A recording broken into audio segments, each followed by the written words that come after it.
ঋতুপর্ণাদের Australia সফরের আগে high কমিশনের শুভকামনা। আজই দেশ ছাড়বেন বাংলাদেশ। দেখুন, 1 থেকে 21 মার্চ অস্ট্রেলিয়ায় নারী এশিয়ান কাপ ফুটবল। বাংলাদেশ নারী ফুটবল দল প্রথমবারের মতো এশিয়ার সর্বোচ্চ পর্যায়ে খেলবে। এই টুর্নামেন্ট খেলার জন্য ঋতুপর্ণারা আজ মধ্যরাতে অস্ট্রেলিয়ার উদ্দেশ্যে রওনা হবে। অস্ট্রেলিয়া রওনা হওয়ার আগে বাংলাদেশ নারী ফুটবল দলকে ঢাকায় অস্ট্রেলিয়ার হাই কমিশনে আমন্ত্রণ জানানো হয়।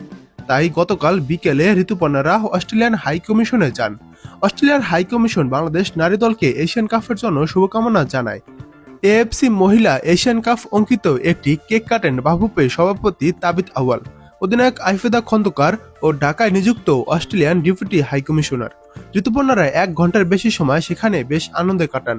কেউ রিক্সার ছবিতে পোজ দিয়েছেন, আবার কেউ হাই কমিশনে ছোটখাটো ফুটবল কসরতও দেখিয়েছেন আইফেদারা। অস্ট্রেলিয়ান হাই কমিশনার সুশানের নাম লিখে বাংলাদেশ নারী দলের জার্সি বাফুফে সভাপতি ডেপুটি হাই কমিশনারকে হস্তান্তর করেন। বাফুফে সহ-সভাপতি ওয়াজিদ উদ্দিন চৌধুরী হেফি ফেডারেশনের পক্ষ থেকে হাই কমিশনকে সৌজন্যমূলক বল উপহার দেন। বাংলাদেশ ক্রিকেট দল প্রায় অস্ট্রেলিয়া সফর করে। বাংলাদেশ ক্রিকেট দলকেও অস্ট্রেলিয়ার হাই কমিশন আমন্ত্রণ জানিয়ে শুভকামনা জানায় প্রায় সময়ই।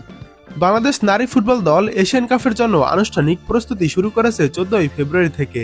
পিটার বাটলারের অনুশীলন সেশনে মিডিয়া প্রবেশ ছিল না, অর্থাৎ মিডিয়াকে নিষিদ্ধ করেছে। আজ দেশ ছাড়ার আগে শেষ অনুশীলন সেশনে মিডিয়ার জন্য উন্মুক্ত করে দেয়া হয়েছে, সেটাও আবার কাকডাকা ভোরে। আজ দুপুর 12টায় এশিয়ান কাপের জন্য সংবাদ সম্মেলন ডেকেছে Bangladesh football federation Bafufe. Bangladesh Asian কাপের জন্য বাংলাদেশ এই এশিয়ান কাপে মোট 3টি ম্যাচ খেলবে।